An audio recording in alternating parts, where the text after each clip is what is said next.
right? Like I like to do a lot of activities. I like to coach. I coach at Washburn. And so I was like, okay, if I can still do that and coach and be an elected, then I'll think about it. If I can hang out with my wife and my family and friends and still do that, I'll think about it. And so it was a conversation that I had with Emily. The first question I asked her was, do you like this job? What'd she say? She's like, well, why do you think I'm leaving? So I think she was running for mayor because she didn't like the dynamic at City Hall and thought, I can fix it by running for mayor. And I think you're exactly right. For Emily Koski. Yep. And if I can surmise anything, I think you're probably right.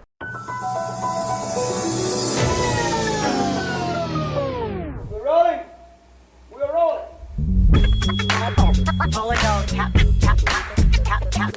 This is a real thing. Real thing. None of you have the balls to stop this. Stop this.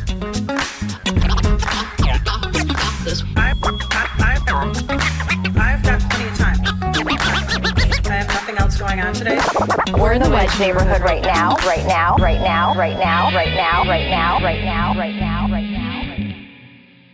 And we were playing a horse-style game of Wedge. Horse-style game of Wedge. All right, here we are on the Wedge Live podcast at Fuller Park.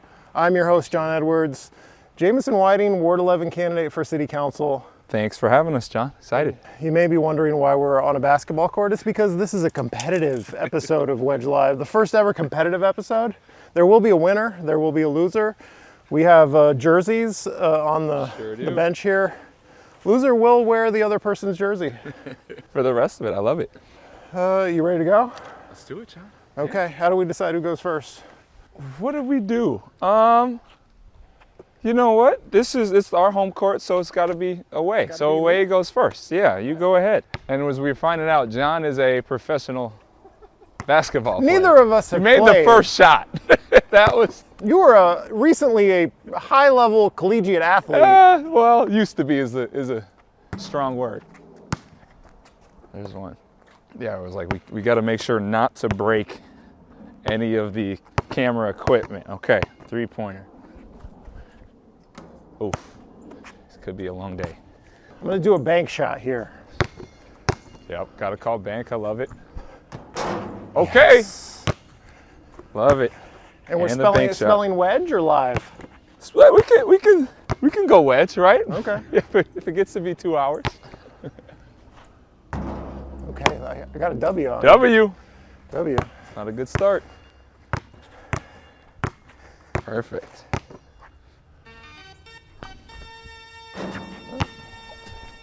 All right, let's just do a standard layup. Jamison, what is this election about? What is the theme? What are voters going into the booth thinking when they vote for you or against you?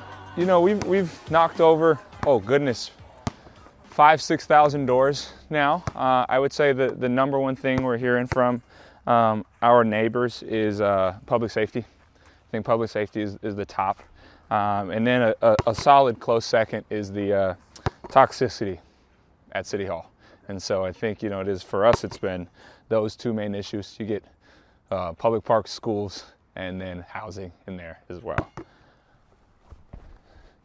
So how do you define the public safety issues we've had in the last 5 years? Like, I think a lot of people are thinking, like, if you don't demagogue crime, then you're not on my team, right? If you don't talk tough, you're not with me and I don't trust you.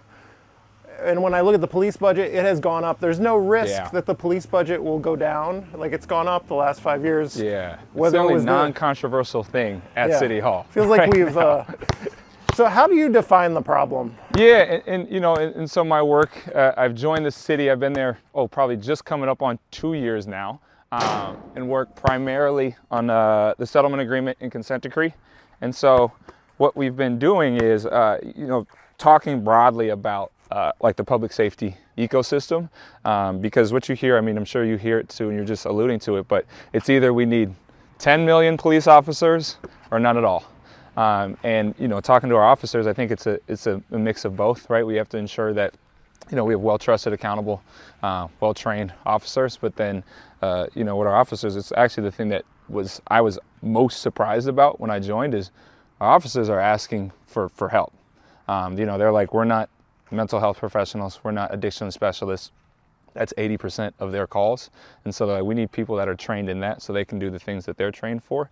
And I think we are missing that deeper nuance in the city of Minneapolis right now because of, to your point, I think there's a binary that people are having to pick between.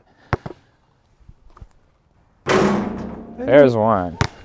And you can only hire so many cops in a year. Yeah. Like, what is limiting our ability to hire cops is not money or will.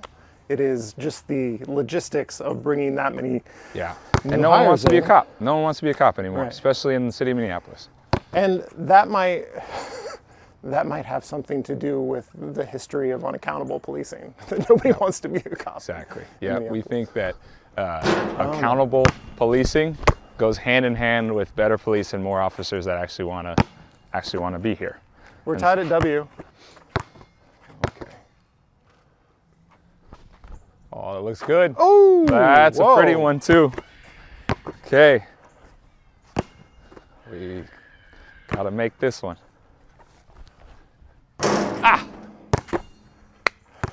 WE. I'm like, I gotta put one of these in. There we go. Oh, There's whoa. one. There's one. The crumpled acorn here. Yep. See, I'm like, we are playing like elementary horse here from the crumpled acorn. There it is, tied up. Uh-oh. Oh, it is. It's the John Edwards shot. Wow, I'm really performing today. Surprising myself.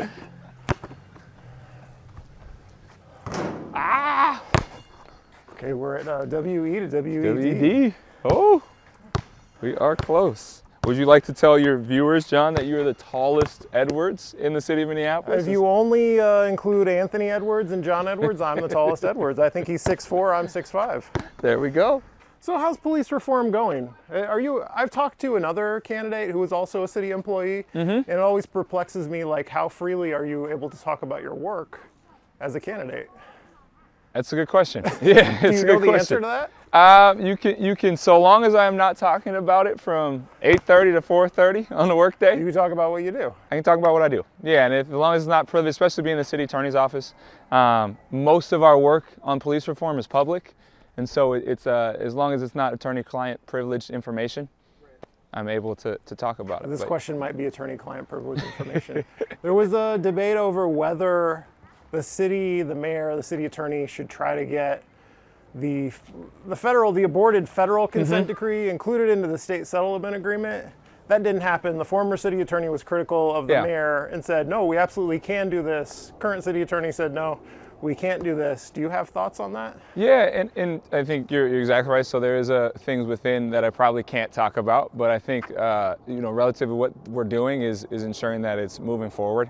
And so the city attorney's office, the council, everyone is on the same page of moving the consent decree forward as written. But it is, to your point, I do think it becomes a little gray if you're asking Jamison, the candidate, what that looks like. I wish we would have had it signed into law when previous to the Trump election. That did not happen, which has been frustrating. But I think it's moving in the right direction. It's to your point. I was saying this earlier. I think before we started recording, settlement agreement, consent decree, anything that has touched those two areas have been passed through the council. Every single thing. There's not been a single thing that has touched either of those two agreements that hasn't gone forward. What gets me, though, is that the mayor saying, this is as good as the federal consent decree. We're going to implement this. Like, the only person holding us accountable in this case is you, one guy, your executive order. That is not the same as being required by the federal government to implement this. And if you're not reelected, or if you change your mind or it becomes politically hard, that's different than a court enforceable agreement. And I agree. And I think it's whether it's the mayor or the council, certain members of council, I do think it could be possibly piecemealed.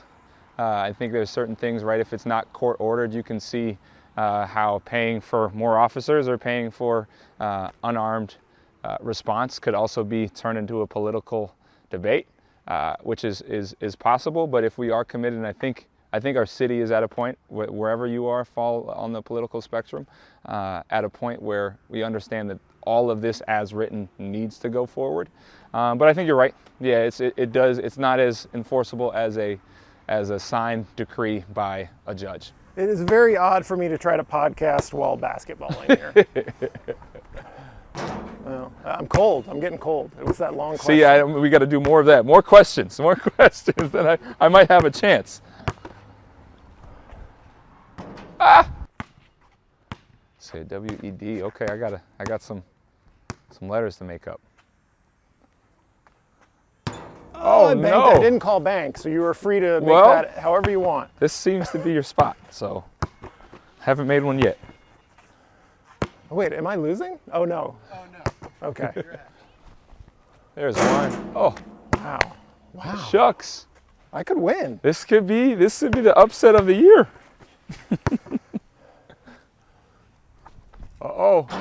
Whew. This could be it. I can't wait to put on this Wedge Live t-shirt. We have a tiny Wedge Live t-shirt for Jamison to wear. Oh! Wow. What a game. What a game. Oh, thank you for playing. Thank you for having me. This is great. We now know we got to get the... Oh, John, you kind of crushed me. Well played, John. Thank you. I was not expecting that. fantastic. I wasn't expecting to perform at a high level.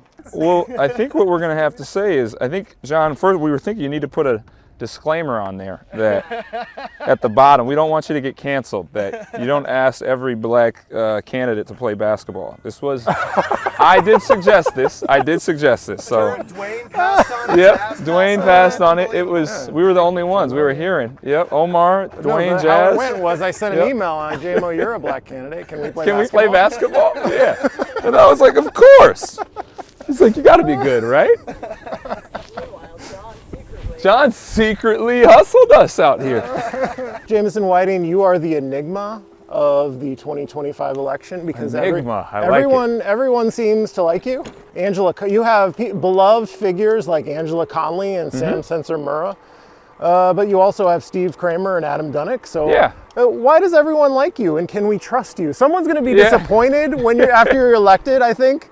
Like, no, I thought he was with us and he's not. Who's going to be disappointed? You know, it's what we've gotten a lot. And so, you know, our campaign has been very, very consistent of, you know, these are what we want to talk through on issues. And it's been particular that I'm sure all of your listeners, and as you know, Minneapolis has turned into a pretty binary place. Yeah. And we were trying to get outside of it, and not necessarily in like a crafty way, but of saying like, hey, this is who we are, this is what we are for. If you can agree with that, then we'd love to have you on board. How are you managing to do that?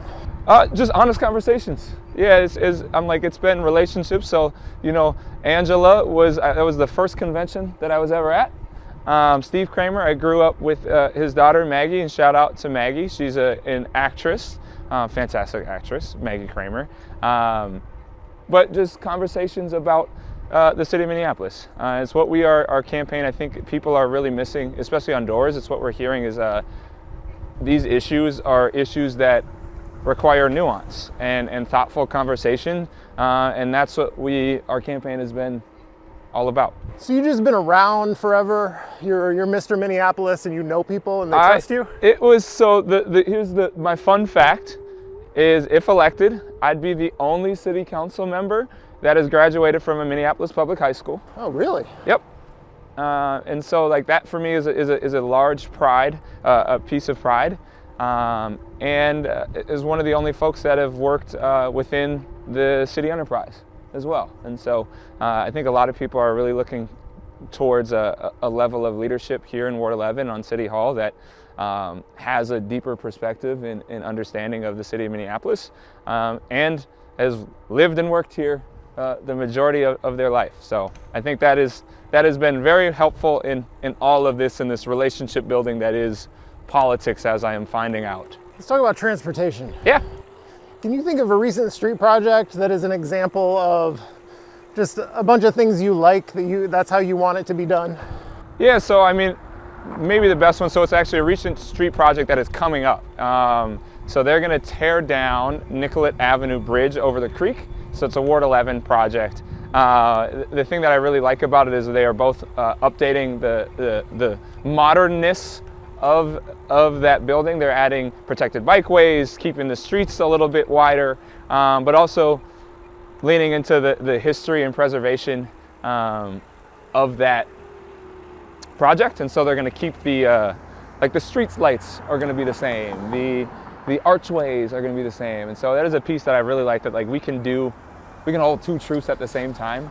And I guess that's another nod to our campaign of being like, hey, you can hold multiple things at the same time, and that's okay. I'll take my scooter into work every now and then, and you can tell when you have a good street and you can tell when you have a bad street. And I think, Brian is an example that, I know it had it was a hot button issue, but there are things that we need that are got to be better, and I think that's an area, right? We've seen it honestly become better. So you're a fan of Bryant Avenue. I don't know who looks at Bryant Avenue as like the way it was before. That was the way. Yeah. Who says that? Yeah, I am a fan of Bryant Avenue, especially the way it is now. I know there are some frustrations. My brother-in-law is a firefighter for MFD, and I think that is a point of contention. The wideness of the street. I think you can't get like a full rig down there, and don't quote me on it, but I think there is some inability for that to actually move with emergency vehicles. But if you can do that in a way that allows everything, plows, emergency vehicles, fire trucks, police cars, to get down it, then I don't see why not. I don't like the way vehicles, and this includes like municipal vehicles, just continue to get larger and larger, and that gets used as an excuse for why our streets need to be larger and larger, and therefore unsafe. Can we find a way to make municipal vehicles smaller? You're speaking out of my depth here. It's out of my depth too, but it feels like a problem we should be able to solve. And I asked Paul Masano about it a year or two ago, and she didn't seem to think it was a way to solve that. Yeah, I mean, I think we're seeing it with a lot of stuff. I mean, it's America's kind of infatuation with large everything. I mean, I've seen fire trucks and snow plows. I mean, if you could make them smaller, sure, but I don't know if that is a possibility. Keep an eye on that for me, Jamison, when you get to City Hall. I will make sure that is the number one issue, is making our municipal vehicles smaller. I would settle for making it an issue. Just make it an issue, because nobody's making it an issue. Yeah, maybe not smaller, maybe just not bigger. Yeah. That's probably a good spot. Wait, here's a tough one. Who do you like for council president? Let's get you on the record. Yeah. Let's get you on the record now before you win. Who do you like for council president? I have been, the biggest thing I've been frustrated with is the gridlock. I think what's happening at City Hall is you're having two binary sides that are talking about things that we're 99% on the same page with, and relationships and politics is getting in the way. I would like to see some balance of kind of what we see on City Hall right now, or in leadership. I'm not sure how it's going to shake out November 4th, but it's probably better to talk in qualities, someone that can actually look through the issues and think through in a thoughtful way. Because I think it's honestly what we're missing in the city of Minneapolis, is an ability to look at issues as issues and not attached to some level of politics because it has some person's name on it. Hello, Wedge Live podcast listeners. This is John Edwards speaking on behalf of our newest sponsor, betterthan94.org/open letter. What's better than 994? Literally anything. A trench poisoning people unlucky enough to have had it built through their neighborhood many decades ago sounds pretty bad to me. The Minnesota Department of Transportation refuses to study the boulevard option to replace I-94 through the heart of Minneapolis and St. Paul. To justify this, MnDOT has produced an unbelievably flawed analysis that says an urban interstate is actually safer and more environmentally friendly than a more traditional boulevard-style city street accommodating pedestrians, transit, bikes, and cars, as well as like better utilizing all of that space devoted to that trench. Please sign on to this letter that's broadly supported by more than 35 local organizations, elected officials, and me at betterthan94.org/open-letter. Taylor, can you read our pharmaceutical-style disclaimer at the end of this ad? Rebuilding urban interstates can lead to several more generations of steep disparities in health issues, as diverse as asthma, cancer, old age dementia, children's brain development, heart attacks, strokes, depression, anxiety, and early death. Ask your doctor if betterthan94.org/open-letter is right for you. Are you following the Roof Depot saga? Yes, I actually worked on the Roof Depot project when I was at Faegre, the law firm that I was at prior to the city. What were you doing on the project there? Yeah, and so we were helping out on the kind of early stages of figuring out for EP&I what sort of business entity would be best fit kind of what their efforts were for the Roof Depot. And so I was only there, it was in my last few months at the firm, and so got to kind of work with all of our large law firms on pushing these kind of things forward. And so it was actually one of the projects that I really enjoyed. And so I know that has been a issue as of late. So the state legislature didn't come through with, I think it's 5.7 million. And now EPNY and the urban farm advocates are basically saying the city should lower the price, which means the city is eating that money. Yep. Do you think that is a viable way forward for the city just to lower their price by 5 point whatever million?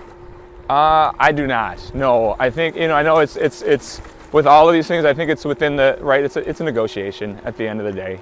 Right, if there's someone if there's the want to buy it from another entity, maybe that's helpful. It's looking like that might not be the case. But I think eating a large chunk of that, especially when it sounds like there was already at least from the state legislature, kind of like a plan in place and there was funding, at least the thought was there, and that didn't happen. I think it's tough. I would like to see, the project as kind of written happen. I think we're seeing that with a lot of these things. They're getting stalled and nothing's moving forward. But I don't know the exact particulars of the negotiations now. But I mean, I would like to see something there. I think it's been a sore spot of just these things in Minneapolis that I think can be utilized a little bit better, and we have a lot of projects that are pending at the moment. George Floyd Square, there's conflict over whether it should be a pedestrian, like plaza style layout, or like an open concept that the mayor favors. Do you have an opinion on which way that should go? Yeah, and so it's been a part of the team that I've worked on over there, and so in my current role, have worked with Alexander Cato, who is fantastic and has been doing great work over there at the city, and then Heidi Giardo, who is actually a Hopkins City Council member, and she's fantastic. And they put a lot of really great work in for, goodness now, right, over 5 years. And I think we need to do something. What it is, I think currently does not honor George Floyd. Right, the way it is set up, the station as it is now, I don't think honors. And right, and if you're looking at the renderings, it is going to be a beautiful place, I think, to honor the life of George Floyd and what this means to our city. And I think we are seeing that. I think once you get into the pedestrian mall or open street concept, in all of the renderings, there will never be a car that will drive over where George Floyd was murdered. It is currently open now. And so I think we have to both respect and honor George Floyd, and we can do that with a destination and a infrastructure project that befits what that memorial should be, in my opinion. So you favor the open concept? I am in favor, keeping it open. Okay. I know there's a few other concepts in there, but yeah, I am in favor of keeping it open. So you mentioned the city council earlier about how you want people to come together a little more. Yeah. Do Do you place any blame for the dynamic at City Hall on our strong mayor, Mayor Fry? Well, I think it's on all of it, and I think Jacob would say the same thing, and as he has. I think on certain parts. I think we are seeing a culmination of our city politics being a symptom of our national politics, and I, along with the neighbors that I've talked to, it's just not working. That's not Minneapolis, and so I think there is blame to pass out for everybody on this, because it is. We have seen, in my opinion, a lack of professionalism and decorum at City Hall. I think you can do all that stuff behind the scenes, but I think letting it play out in the public kind of sphere is not helpful for moving policy forward in the city of Minneapolis. Would you ever go on stage at a music festival and grab a microphone and go, F the mayor, F that guy? Would you do that? I would not. I would not do that. That's not necessarily even if it's a bad mayor that you hate? I might do it behind the scenes. That's usually not my kind of go-to. You're not going to do that? No, and that is, I think all of that needs to happen behind the scenes if you are going to do it. We'll get you a karaoke microphone so you can do that at home. Yeah. You can go F the mayor in the privacy of your own home and your karaoke mic, right? You know, sure, if that helped me get some steam out, maybe that's the way to do it. But I don't. I think, you know, what we are seeing again is I think we're seeing a lot of frustrations boil over, and it is happening every single positionality on council, and in the mayor's office and the people running for mayor. There's a lot of frustration here, and I do think it is large in part due to our national politics, and I think we need to just get away from that level of discourse right now. How do you feel about the Labor Standards Board? That's something the mayor was for until he was against, and he vetoed it. Do you favor something like that? Yeah, and you know, and we've been in conversation. Right, Minneapolis is a labor town. I am a AXME labor member right now in the city of Minneapolis, and I think labor issues and workers' rights issues are top of mind for our campaign. I would be in support of a labor standards board that has equal representation across, you know, our labor rights and employers and city workers.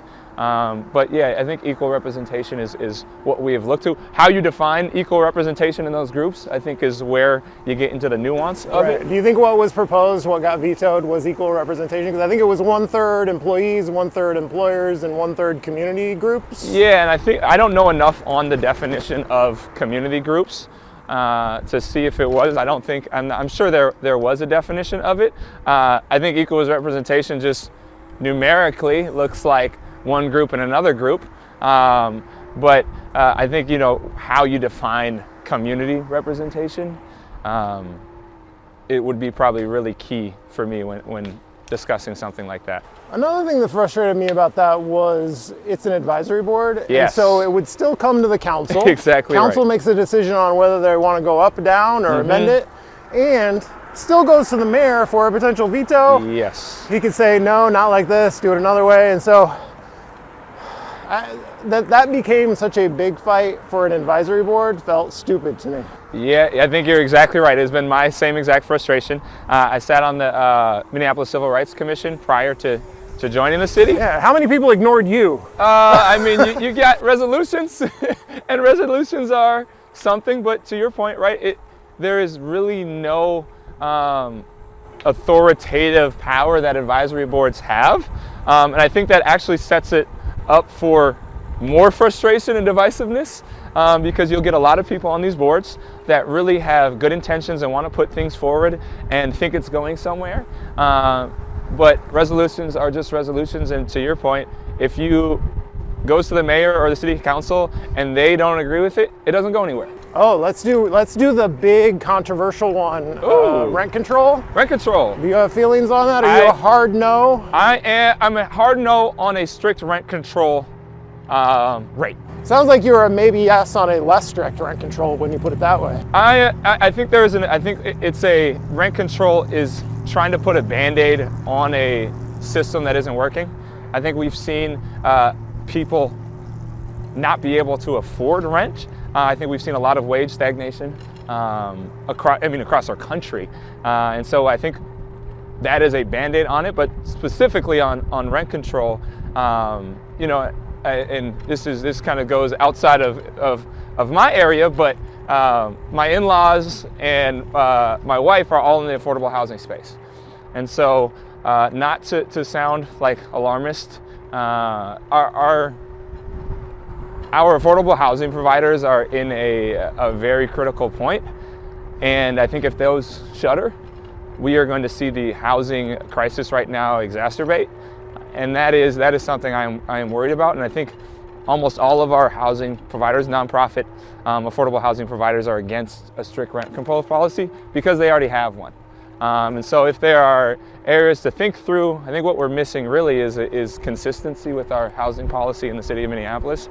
But yeah, a strict rent control policy, I would be against. But you're a maybe yes on a less strict with carve-outs for nonprofits, affordable housing, and maybe a new construction exemption? Like, give me the idea. Yeah. What is a version of a less strict policy that you could support? Yeah, so price gouging, right? And rental price gouging. There's a way, so net operating income, all of our housing developers, whether that is a private or affordable housing developer, has a net operating income that is a quick measure, quick calculation that you can do. And so if the city decided that, let's say, 40% NOI, net operating income, was what we were comfortable with, and anything over that, we would put a fee or a tax on. Obviously, you know, we're talking about taxes, which has to go to the state before we could do it. But that would be something that I would be in favor of, because I think price gouging is actually more what we are worried about, rather than moving it up. What if we define price gouging as 10%? That's a pretty high cap. Vast majority of rentals are not going up 10% a year. What if we define price gouging as a certain percentage? Rent increase. I think there is probably something that we could look into. I just don't know if that is right. Like, is an affordable housing provider needing to put up their rents 10% in a specific, is it unit based, is it project based, is it their portfolio as a whole? I think, you know, those definitions are something that matter when you're talking about rent control. Just cause eviction, how do you feel about just cause eviction protections? Yeah, and so is that, can you give me a little bit more on just cause? Particularly, like what's the definition of just cause? You give me a version that you want to support. Yeah. Smart guy. Right. I don't think people should. Oops, sorry guys. Do you want to come up on Bloomington? Is this Bloomington? This should be Bloomington. I don't like the looks of this street. I know, it is not the best bike-friendly street. Cedar is not either. Huh. Never bring me to Ward 11 again. This is our main bike throwaway right here on the creek. But I mean, to your question on just cause evictions, we have pretty strong rental protections in the state of Minnesota and Minneapolis, where I think what we're missing is both information. I think it is a hard piece to get into the people that actually need the information of, hey, this is when a landlord is not within their rights, and this is when you're within your rights, and enforcement. And I think those are the two hardest things that the city of Minneapolis is kind of contending with right now, is informing tenants and then enforcing those rights and regulations and laws that our landlords have to be in compliance of. Okay, so you feel like we got what we need, it's a matter of enforcing what we have? Right now, and I think it's, I am very open to be like, oh, hey, we don't have what we need, and can this be helpful? Right now, I'm like, I'm not well versed enough, I think, in the tenants' rights space, but I do know that we have pretty strong tenants' rights policies.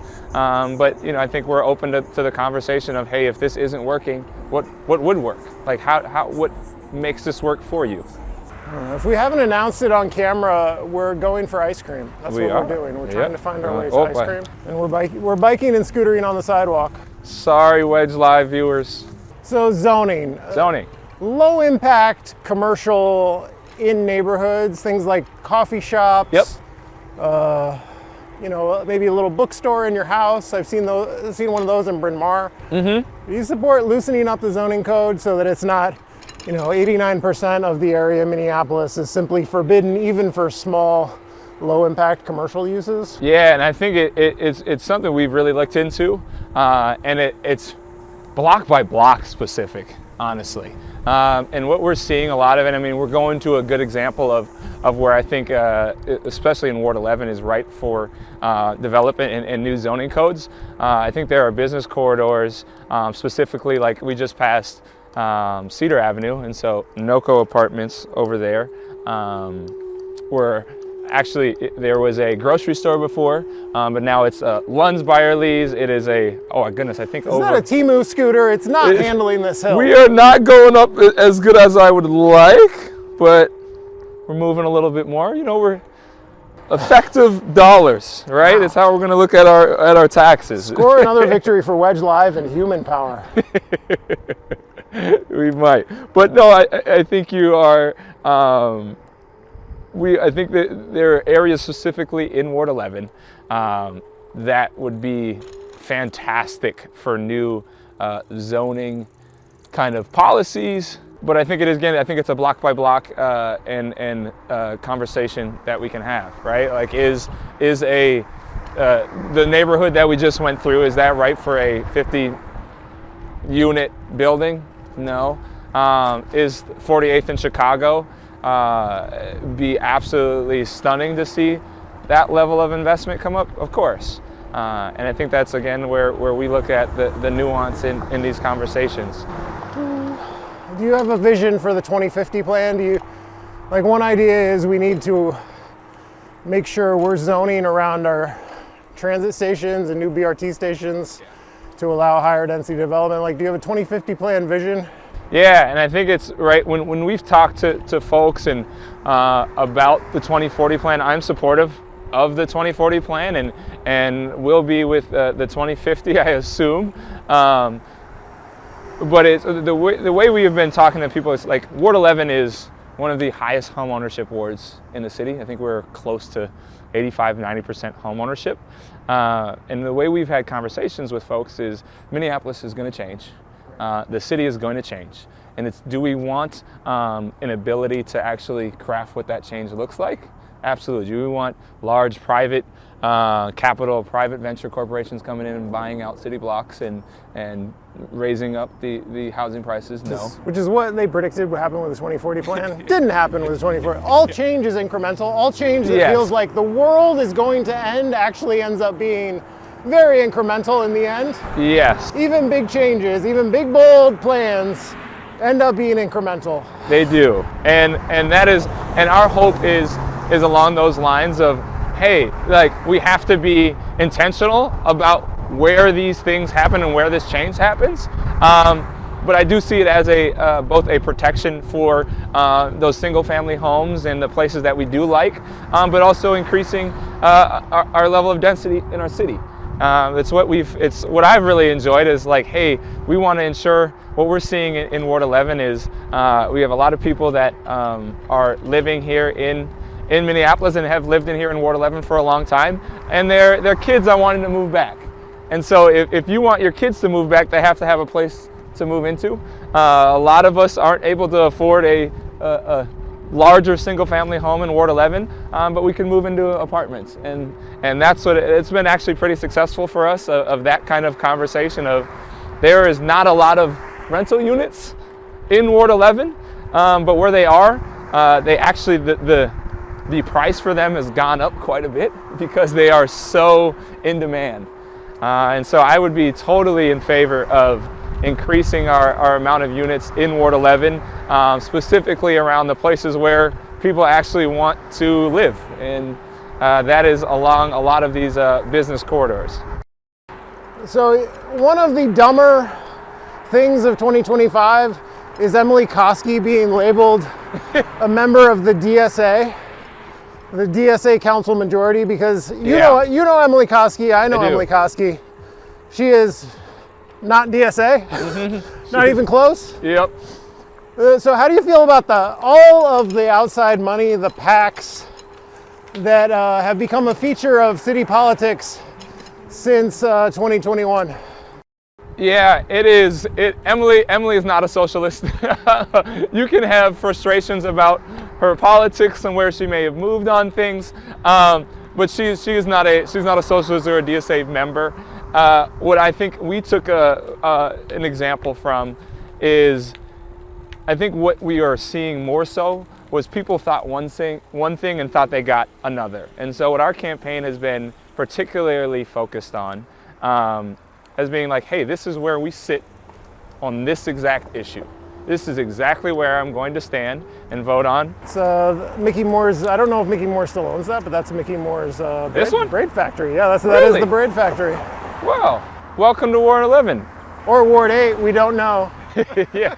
Oh no, this would be the other side. It would be Ward 8. Is this Ward 8? Yes, it's Ward 8. Yeah, it's the west side of Chicago. Is If the cutoff. only state law said you were eligible to run in the ward where your braid factory is. Well, maybe that's something the state can pick up next session. We need an exemption for braid factories. It's actually, I mean, it's been there for the whole time that I've lived here. I'm pretty sure my sister has gotten her hair braided there at some time in her youth. Did it turn out okay? She always had really good hair. So Okay. I mean, that'd probably be the most controversial thing I'll say on this podcast is if my sister sees and I said her hair wasn't as good as it is. The only thing I know about the braid factory is one of the photos on the website is definitely a white guy in a Halloween wig. And it made me question how good the braid factory is. Yeah, I mean, I will have to ask her. I will get back to you on that one. Speaking of 48th in Chicago, Yeah. an area that I think is come a long way, but I think this is a place that we look to. I mean, my wife and I are actually just up the street, and they have I think it's been a year or two long that they've had this brand new about 50 unit housing. And so I think this is an area that shows kind of a good example of what our ward could look like and where development could potentially be. And what is the name of the establishment we're going to? Pump House Creamery. Pump House Creamery, Oh yeah. 48th in Chicago. I'm a big fan. I've got to break down all the equipment here. Yeah. 3 activities, Jamison. 3 activities. 3 You're different you're a good setups sport. for all 3. You're a good sport. We're going in for ice cream. Multiple activities. I love it. Get video of me and my. Look at, yeah. We're all Let's make packed sure up we see. doing multiple activities with Jamison Whiting. You're a good sport. Usually the podcast is one activity and it's biking. We gotta put you We're through on the our third. paces. It's a John. lot of breaking down and setting up. I like the fresh banana. It's very good. I mean, there's always the where they have it on the passion fruit and mango sorbet, and the coconut almond. If you like coconut, it tastes like a almond joy. I think that's fair. Hello. We're recording a podcast. Can I do a split single? Perfect. And I will do the Annunciation ice cream and the fresh banana. I deserve it. I'm gonna have the cookies and cream. We are doing a podcast. John is a political podcaster here in the city, so he is probably the premier political podcast. Thank you. I mean, we both have podcast voices. Oh, really? You think? Yes, I do. We started the day playing basketball, and I beat him. He did. He did. It was the upset of the century. So Yeah, because Yeah. Angela Conley is going to come to you and say, "You did what Steve Kramer wanted. How dare you?" I think it is a having honest conversations, and it's the exact same thing. Because I mean, these people are smart people. They've asked me these things when we sat down and had conversations, and I think it's what we are missing is, and it is what I was not expecting. People are just not having conversations. If it says somebody's name on it, if it says Angela Conley, or it says Steve Kramer, or Keith Ellison, or Jacob Fry, or Ilhan Omar, or whoever else, what we are seeing is the conversation just stops. And there isn't any discourse, there isn't any level of discussion. And what I've said is that will never be me. Like, I won't be someone that will not have a discussion with somebody because of who they are. I think, granted, there are. I mean, this last week was an example of it. I have no patience for Republican talking points on gun control. Absolutely zero. But in a city full of Democrats, I think there is room to make progress. And Minneapolis is a place that I believe is supportive of democratic ideals, and we are missing a lot of that because of this conversation that is not happening. Time to enjoy some ice cream. Look at that. We're gonna do like a cheers. Cheers. We're pretty much having a date. We What are. it is. I think we're just on a date. Yeah, you came up with many activities for us to do. We'll see. Well, maybe I'll get a second date. Who knows? Kind of embarrassed yourself with cheaping out on a scooter. Oh, no. Well, I had to John save think room of for me? for dessert for you. Otherwise, I couldn't have afforded dessert. So Your dating profile said you were like an assistant city attorney, and I'm like, couldn't you afford a better scooter? Why did you go into public sector work? Was that always the plan? Because I was looking at your LinkedIn. It was like philosophy and political science, and you seem very involved. It reads like someone who has been thinking about politics since they were maybe a student. Is that the case? Have you always been like politically minded? I want to maybe run for office one day. I think running for office is something I've thought about. I've been around it a lot. I think Minneapolis is a political place. I think it's one of the best things about Minneapolis is people care about their politics and who they elect and going to vote. And so, I mean, we saw it again this week at Justice Page and Washburn. Our students led a walkout on gun violence, which is both heartbreaking and should never happen. You should not have fourth graders walking out about protesting gun violence, but it's a political town, and for me, I've always been around it my entire life. I think people need to be intentional, and so when we hear about people are saying like, "Oh, I've never thought about running for office ever," why would we want somebody that doesn't have the skills and the preparation to do that? I've always tried to figure out how I can best serve my city. I think I sit here, my background is somebody that has fully seen the level of Minneapolis investing in my life to make me kind of not fall and not fail.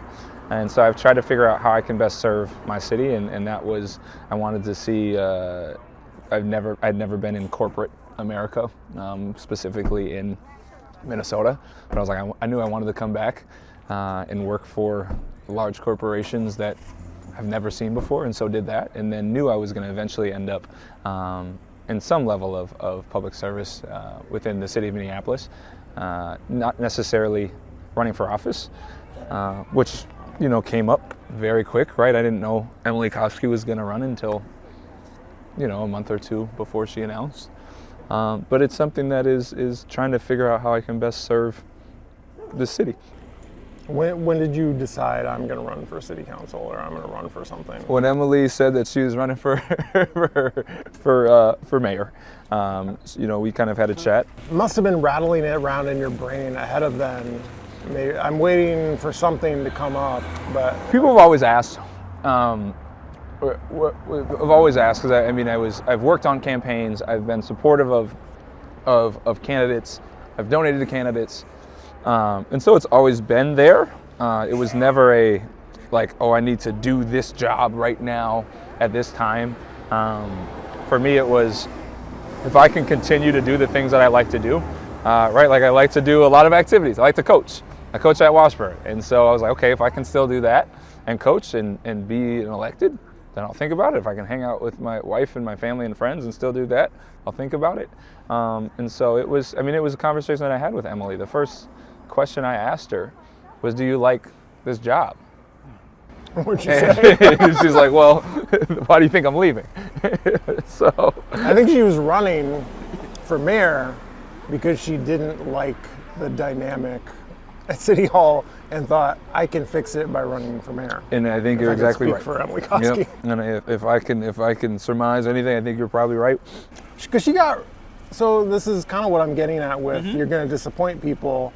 Like, she got just creamed by a lot of very wealthy and powerful people because she was seen to be, like, she didn't really change her ideology or what she was doing very much. She just, like, was getting along with progressives on the city council, and they turned her into a demon, a DSA demon. Yeah. And it's the question that I think our campaign gets the most, is that exact question of well, where do you sit?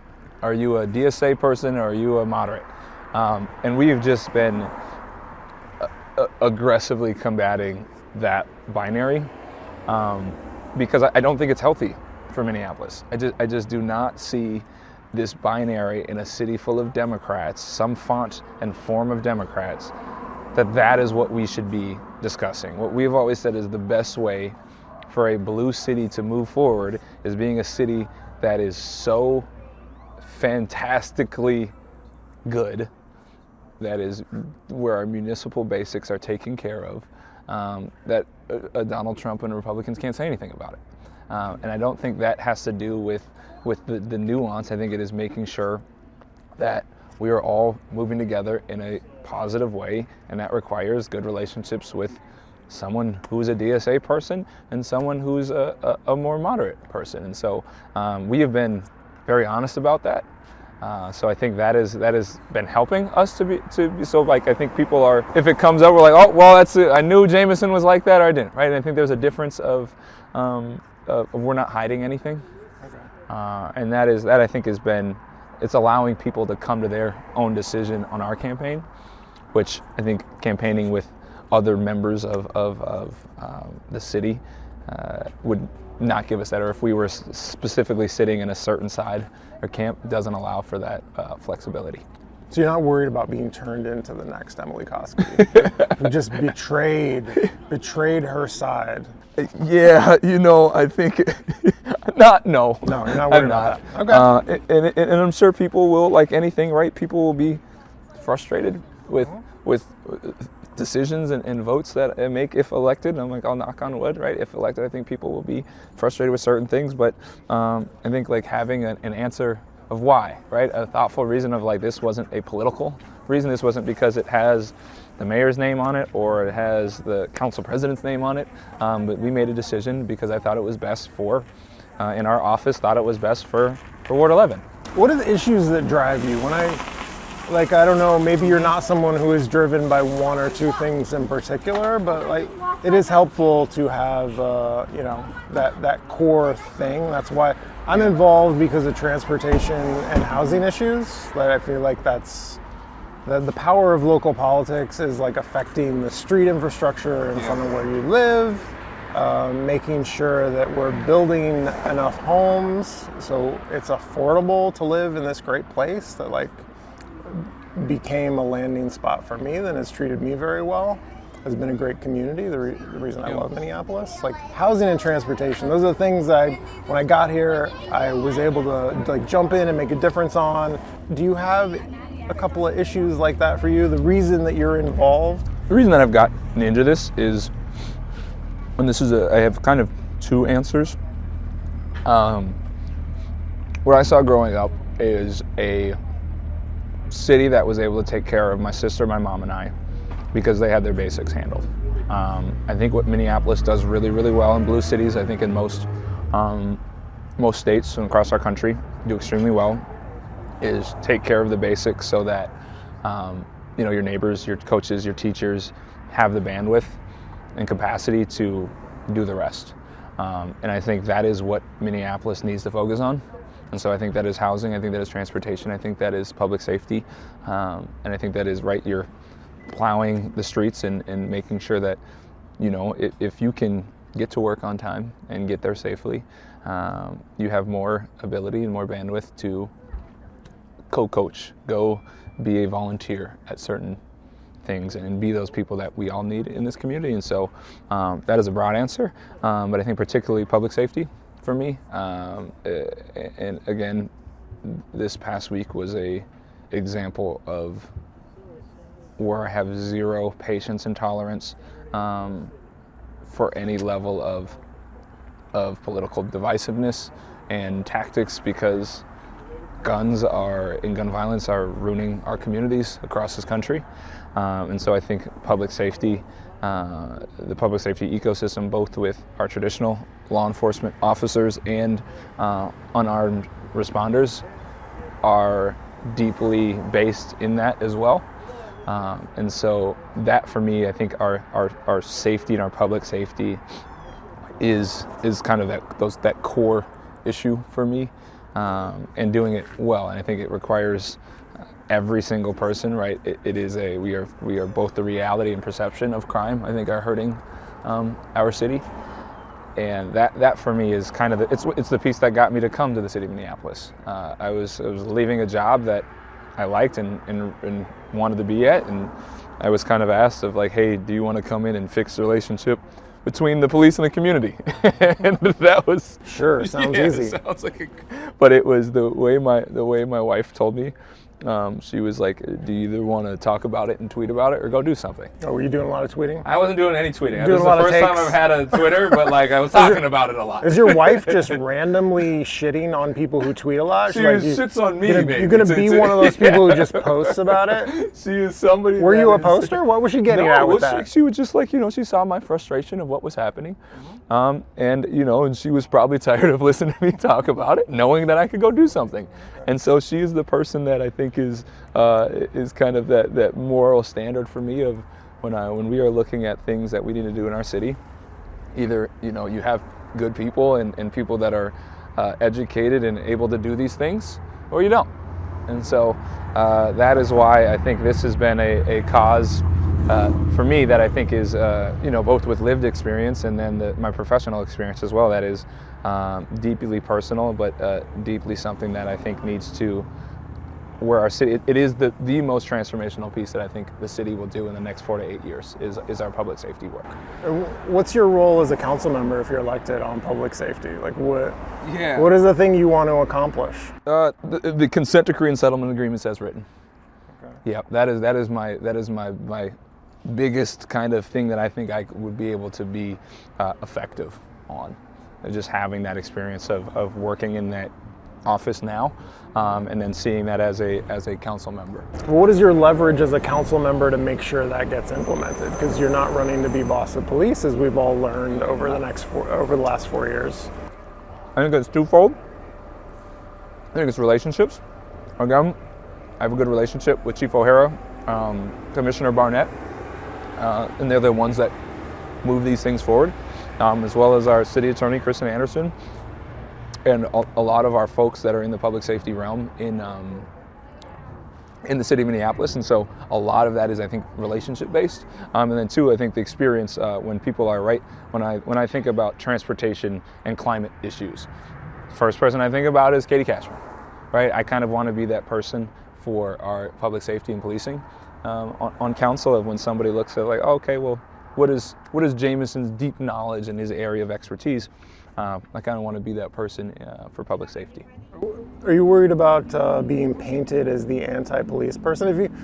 There's politics when you're calling for accountability for police, you can be painted by demagogues as if you're anti-police when all you're doing is calling for accountability. Like, I just feel like the public safety conversation in Minneapolis has gotten to the point where if you're not praising the police slavishly, like you're one of the people who you're pro-crime. Yeah, almost. Well, it's been the thing that I've appreciated about Chief O'Hara's leadership so much as of late, has been particularly right. We could be hiring any person off the street right now to come be an officer. Right, we could pick any single person and be like, hey, you want to come be an officer? Come be an officer. And I think what we are putting an importance on is accountable, well-trained, and trusted officers. And I think that's what we need. Like, I do believe we need more officers, but I think we need the correct officers and that are invested in this city. I know I think it was like 97% of our officers live outside of the city. And this last class has been one of the most diverse, both in like racial makeup and demographics, but also having like connections and ties to the city of Minneapolis. The way I always phrase it is it's like renting a car. You're going to rent, if you rent a car, you're going to drive it a little faster. You're going to not put the right gas in it. You're not going to take care of it. But if you do, if it's your car, you're going to take care of it. And that's what I see a lot of that with our, with MPD, of if you have that investment, if this is your city, if this is your block, I think you'll take care of it a little more. And so I think that is why we've been able to kind of both do it's a yes and, of yes, we need armed officers in situations, and we need a crisis response as well. And it's the piece that actually made me most frustrated, because I heard the rhetoric around policing, and particularly, like, hey, again, is what I said earlier, of like, you need either 1,000 or you need none, and if you're not, you're either against police or like pro-crime. And what our officers are saying is that same thing of, I am not in these, this is not, I'm not trained to do this.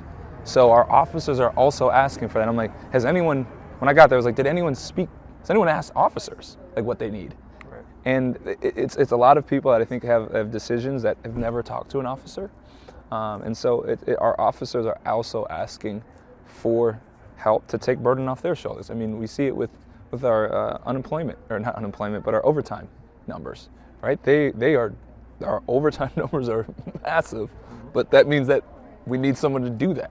Right. And I think it was, what the highest was, like $500,000 or something was paid. It's like, that's like 9 officers. That's 9 new recruits. How can you possibly, even at like double time, how do you even work that many hours? And it's like, right, if it's there, that means that they're doing it, right? Maybe. Are we sure they're doing it? I'm not altogether sure that the overtime system is calculating hours appropriately. Yes, I think the vast majority of them probably are. But I think, it's cheaper than overtime is a new recruit. This is a question I've had for years. I don't know if you're in a position to answer it or not, but do we know if there's this idea that we're kind of starting over with MPD? We're hiring new people in. We're starting a new culture at MPD because we're bringing in so many new officers. And I don't know if the question has been answered, like, do we take it for granted that the quote-unquote bad cops are the ones who are leaving in droves and we're bringing in the good ones? Like, how do we know who is leaving and why and what quality of officer they are compared to the people we're bringing in? Yeah. And I think the bringing good ones and bad apples, I think is kind of a misnomer. I think it's a system. And it's a system of training culture. And so if you have a system that creates officers that are not accountable, not trustworthy, then they will end up being that. I think what we're seeing a lot of, and so I sit in on our training, we'll be sitting in on some training this coming week. Our new recruits, this is now new to them, right? So this is the standard, this is exactly, they don't know any better than what the consent decree and settlement agreement says in this new training and systems going forward. And so I think that has been very healthy. You have, I would say, another third of officers that are like, okay, well, this is what we're doing now, and this is what we got to figure out.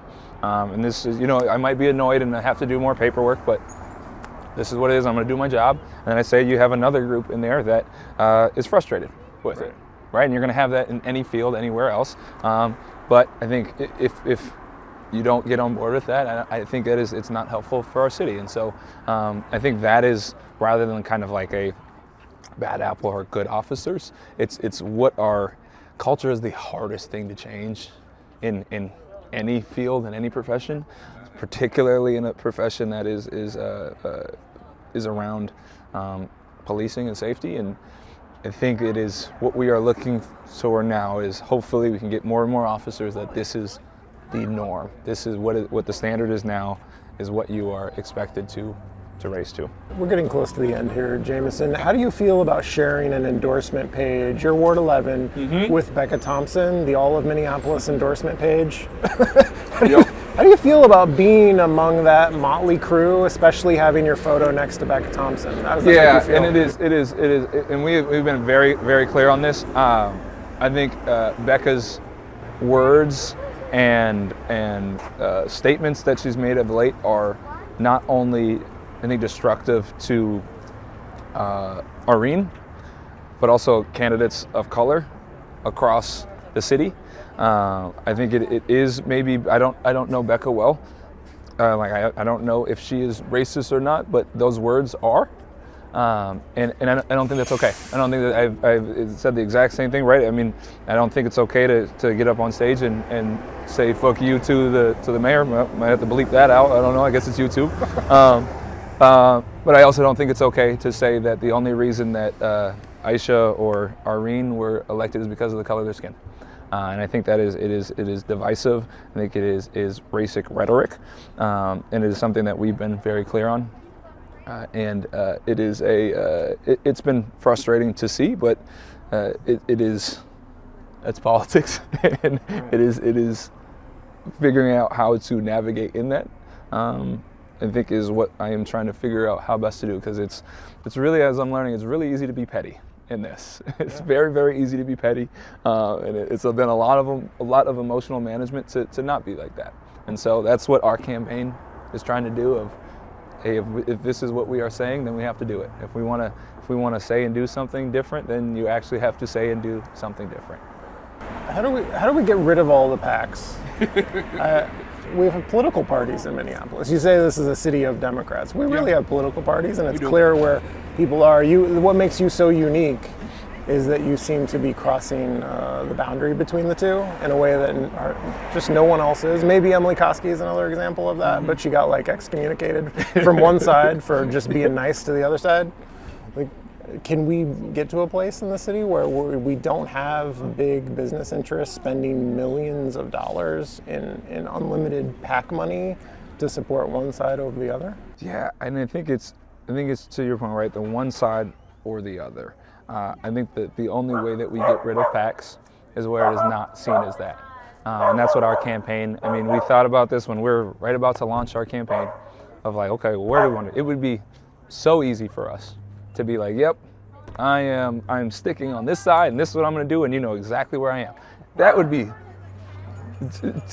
10 times less gray of what is coming into my head. You don't have to deal with people not trusting you. Yeah. They know where you are. But I think we are going to need candidates and electeds and people, constituents that care to deal in the nuance and think through these issues.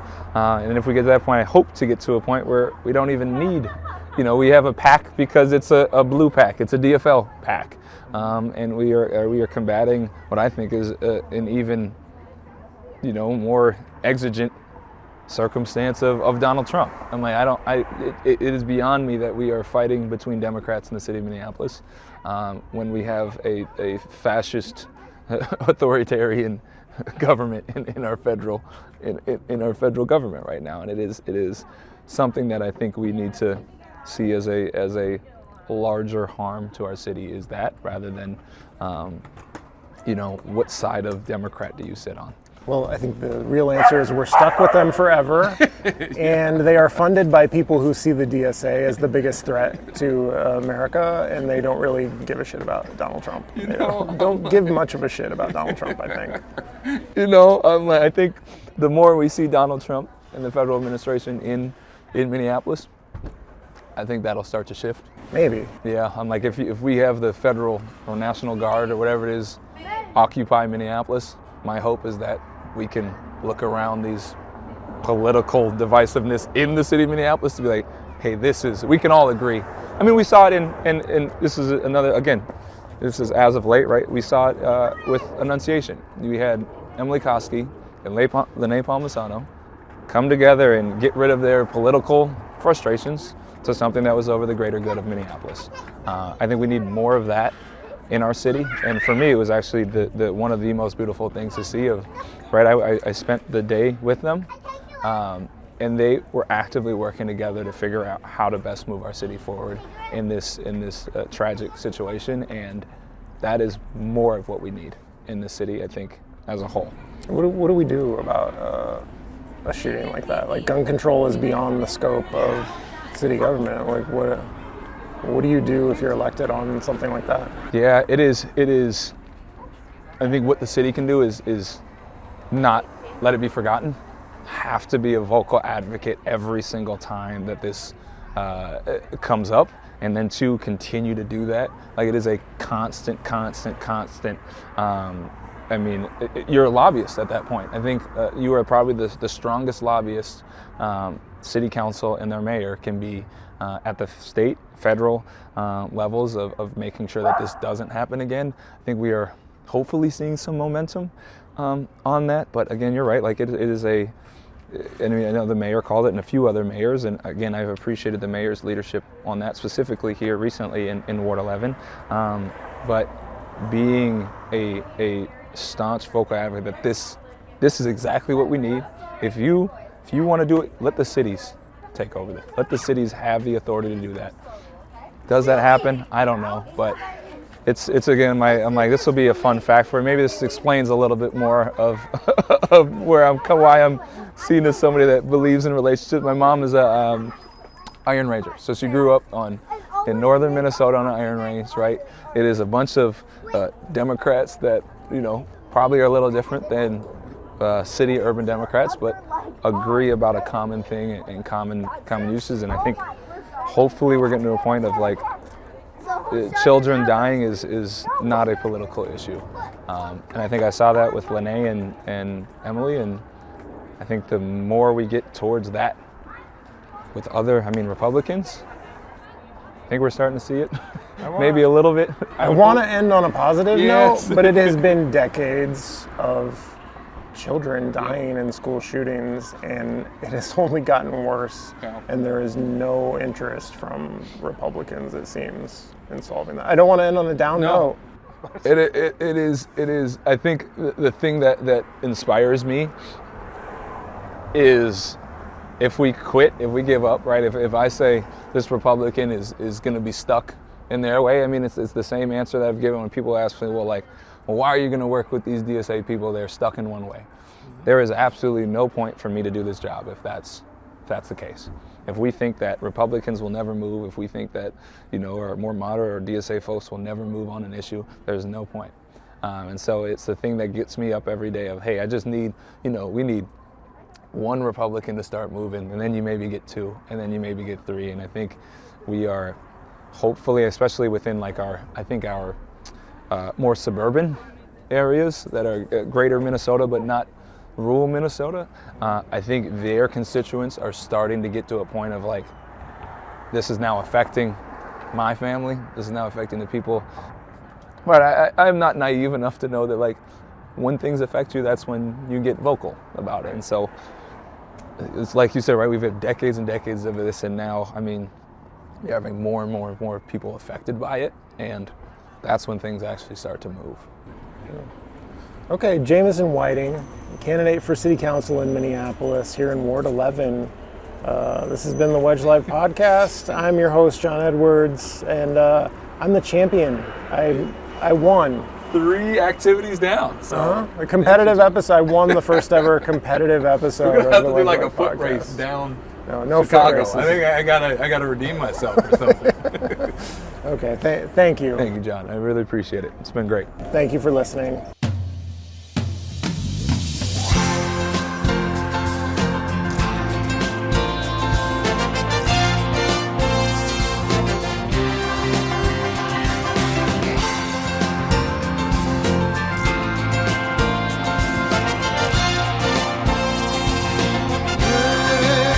The ball is tipped, and there you are. You're running for your life. You're a shooting star. In all the years, no one knows just how hard you worked. But now it shows. In one shining moment, it's all on the line. In one shining moment, they're frozen in time. In one shining moment, you're willing to try. In one shining moment, you knew.